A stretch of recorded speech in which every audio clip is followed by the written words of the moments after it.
High friends welcome back to my mini blog. और এই দিনটা হচ্ছে জগদ্ধাত্রী পুজোর দিন, মানে 30শে নভেম্বর। যথারীতি আমরা সন্ধ্যেবেলা ঠাকুর দেখতে বেরিয়েছি, আমি, আমার উনি আর কাকিমার সাথে। ক্যামেরার সামনে তো ইনি আসতেই চায় না, তাও জোর করে যেটুকু আনা।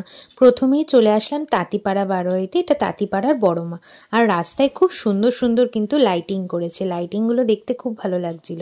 এরপরে চলে আসলাম আমরা কালীনগরের রেনবো ক্লাবে। এখানে কি থিমের মন্দির করেছে আমার না ঠিক এই মুহূর্তে মনে পড়ছে না। আর এইখানে রাস্তাটার ওপরে যে ফুলের ঝাড়বাতি দিয়ে জিনিসটা করেছে খুব সুন্দর। তখন বাজে রাত প্রায় 12টা সাড়ে 12টা, লোকজনের ভিড় তোমরা দেখতেই পাচ্ছ। এরপর চলে এসেছি আমরা আমিনবাজার বারোয়ারিতে, এখানে করেছিল তিরুপতির বালাজি মন্দির। আচ্ছা চলো এবার তোমাদের সাথে একটা মজার গল্প শেয়ার করি।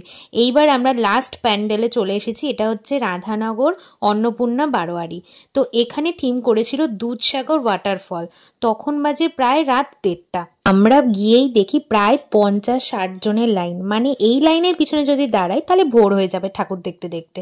আগের দিন তো ভীষণ বৃষ্টি হয়েছিল, তার জন্য রাস্তায় প্রচুর কাদা জমেছিল, তাই লাইনটা না ছেড়ে ছেড়ে দাঁড়িয়েছিল। তো আমরা ওভাবেই ম্যানেজ করে লাইনের মাঝখানে ঢুকে গিয়ে তাড়াতাড়ি আমাদের প্যান্ডেল ঠাকুর দেখা হয়ে গেছিল। আর এখনো যারা চ্যানেলটিকে সাবস্ক্রাইব করেনি অবশ্যই করে দিও। বাই।